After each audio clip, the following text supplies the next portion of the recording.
Made it safely to Missoula, Montana, and right now I'm in Frenchtown, Montana, and right here in the next building over is where the best knives in the world are made. I'm at Josh Smith's house. It's a Montana Knife Company. Beautiful here. He's having me over to eat moose, so let's go. I think I've eaten moose once in Maine. This is not a Maine moose. It's beautiful here. Josh, you can say hi. Welcome to Frenchtown. Welcome to Frenchtown, where they kiss normal. Yeah, it's beautiful here. Don't you shoot an anvil or something? Bowling balls out of that cannon. That cannon? Try to point at that cannon. And yeah. It goes over that mountain. Over that mountain. It's a mile and a half. Moose steak going on the Traeger. Moose. What's the seasoning? Moose round steak. This is some of our bold blend that we did with the Bearded Butchers. It's a Montana Knife Company seasoning. Pretty damn good. Let's find out. Canadian moose. Canadian moose. You can find elk any day here? Most days. Oh, there's one right there. Yeah.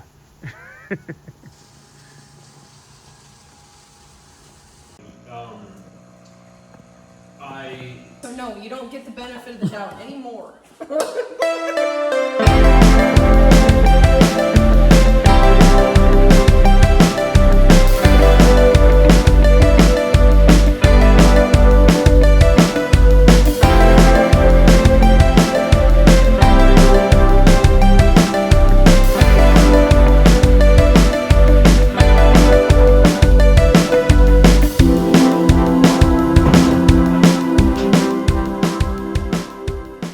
We're in his new facility for Montana Knife Company. We're gonna take a tour while I got you. What, you started as a knife maker? Yep. Just making them in your basement? Yeah, started making knives when I was 11. So I was a Little League baseball player, and then made custom knives all the way up until just a few years ago decided to start the production brand of Montana Knife Company. It's very interesting because I keep up with it, and you do knife drops. It's like Taylor Swift concerts. Like you're all of a sudden, oh, we got a Speed Goat or whatever knife coming out, and people buy them before you have them, right? Well, yeah, we make them all, and we have a set amount that we put up online, basically as many as we can make, and then we put them up at 7 o'clock on Thursday night, and yeah, it's kind of turned into that where a lot of times they're gone in just minutes. And that's not necessarily something that we really intended. It was more around a function of that's all I could afford to make. Yeah. And it's still that way. Like we're making as much as we can, and also as much as we have space for, which that's what this building's about. We'll take a tour of the building. Yeah, Josh is a good dude. Been able to get to know you for a couple years, and just interesting. That's why I'm doing this YouTube channel. When I'm traveling around, I meet cool people, see cool things. Doing a flag raising today, which is going to be something to see. He's got a like 90-foot flagpole out there. But anyway, good American, good man, American business. Let's tour it. Yeah. All right, so this is the beginning of the experience here for our customers. When you walk in the front doors of this new facility, this is going to be our retail store, and it's going to have a Black Rifle Coffee location in here as well. And the point of this is when you come in here, you can buy a knife, you can get a cup of coffee, but you're also going to be able to have your coffee right in front of those great big windows and look out into the manufacturing facility. And what we're really wanting people to experience here is this is American manufacturing at its finest. We started in my 2-car garage 5 years ago. We built into a little bit bigger building that's on my property now. All 80 of my employees now still report to work at my house. We bootstrapped this. We didn't borrow a ton of money to get here. And now we're building this building where the public's going to be able to come in and enjoy this. And we're going to be able to hire another 100, 150 people in this building. And again, it's about making all of our knives in America and providing local jobs. So let's check out the break room over here. All right, so this is our employee break room. We're gonna be able to open up that big door over there and turn this into a public space if we're having a bigger event. And same thing with this garage door. This is actually our break area for our employees. We're gonna have some barbecues out here, but when we have events, we really want our company to be a family with our employees, but also with our customers. We wanna bring people in here, have gatherings, gather around a barbecue and have some good meat, and also let people experience the American manufacturing part. So let's walk back into the shop and check that out. All right, so this is part of the experience here. When our employees come in here, we're actually gonna have a gym here on my left. It's a Sornex gym. Again, American-made equipment. They can work out in here. But then this is gonna get filled up full of equipment. And this is equipment we don't own yet. Our current shop right now takes up about a quarter, if that, of this entire space right here. So we're gonna be buying more equipment, we're gonna be hiring more people, and over the next 5-7 years, we're gonna be expanding into this area, but we needed the space to be able to have that American manufacturing, to be able to meet the demand on the knives. We're gonna have big CNC milling machines, laser cutting machines, heat treating, and then all this area over here, and in front of our coffee shop windows is gonna be the assembly. So you can see all the people assembling the knives, and the knives will flow around the corner into that room over there, which will be sharpening.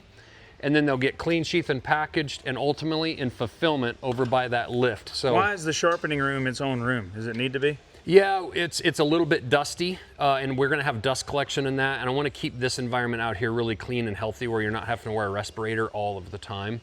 And the way this is set up is basically material comes in and it makes a big U, so it flows through the production cycle all the way around through sharpening, clean sheath package, and then out the door after we sell the knives. So this is a mezzanine up here. We're actually going to pour this with concrete, but the idea here is we can bring people up on tours and look over the whole entire manufacturing process, actually take them down this way and show them what we're doing. We're actually building all the railing for this out of our knife blanks of our sheets of steel that we actually cut. So you're going to see thousands of knives cut out, the little cutouts of this for the railing. Again, and every one of those knife blanks represents a customer, which I think is very, very cool. When is this going to be done? Around mid-November. So next year when we come back from the Missoula Stampede, I'll get to see the knives Yeah, finished, we'll be fully operational by then. We'll get the rest of the story on this video. Let's go in the office here. Upstairs, we got Famous Dave's barbecue down there, so you should just head down there and get in line and go get some if you want it. Yeah, right down there. If you guys want to go get in line and eat, tell your buddies. This is a little kitchenette break room area, coffee and a fridge, and we'll have some seating along here. And then this is kind of the marketing side of the house. So we're just coming from the kind of the business side, you know, accounting and supply chain and operations. This will be, you know, the marketing side, photography, videography, brand relations, all that. Our merch apparel person will be in there. And again, we got some pretty great views out of these windows. Couple bathrooms, and then you can head right back out this door onto the mezzanine, so you can get to the floor from either end of this building, which again is pretty efficient. But what I'm most proud of, if you look at this view right here, there's the interstate coming right up the hill here. That's Interstate 90, and that's the interstate that people come into Montana from the west if they're going to Glacier or Yellowstone. And on this hill, you can see this building for miles. And what I love about this is it's not Amazon, it's not Home Depot or a hotel. It's a business that's owned by local people that started in a garage, and it represents the American dream. And that's why we're putting this flag up above our building. What we've done in 5 years is only possible in America. Like, you just don't see or hear of the kind of growth of just a couple regular guys starting a brand in a garage and growing it. But you hear that story in America over and over again. And so that flag represents freedom, American manufacturing, and the greatest country on earth. And so that's what we're fortunate enough to live in this country to be able to do this. With really just the two of us getting this thing started and then just bootstrapping it all the way to this point, to this building, it's only possible in this country to have that happen. And it's only possible because of you guys. You guys have all individually really made this happen. You know, I generally get way too much credit, and you know, the two of us, it's not possible without you guys. But more importantly, it wasn't possible without the sacrifice from our veterans. And so I want to get all our veterans up here. I know you guys are uncomfortable with that, but too bad. So please come, everybody that's a veteran, please come up here. Come on.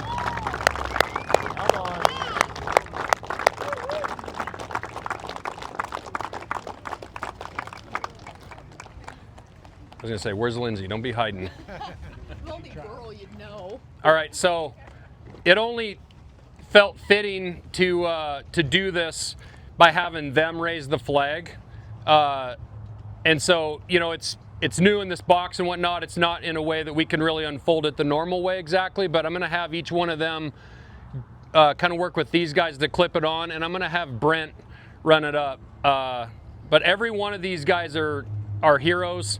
The fact that they raised their right hand and they volunteered to protect our freedoms and make this possible.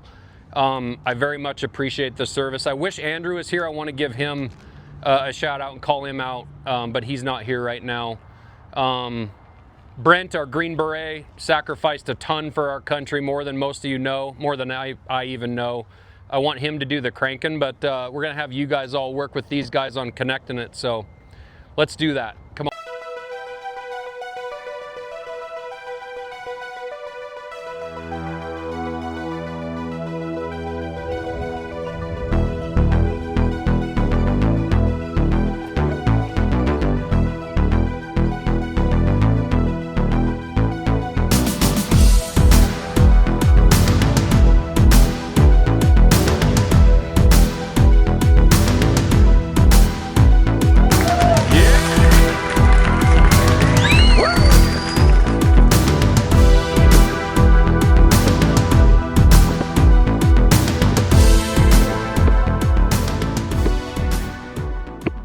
These guys are doing the hard work of putting this thing up, and the any of the builders that worked on this that might watch this video, built by American hands right here, so it's pretty cool.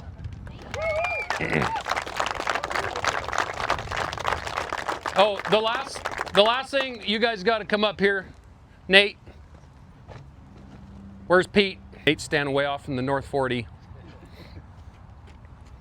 All right, so these guys, Freedom Flag and Pole, they're from Wisconsin. They drove this all the way out from Wisconsin, lost their transmission on the way, and still got here.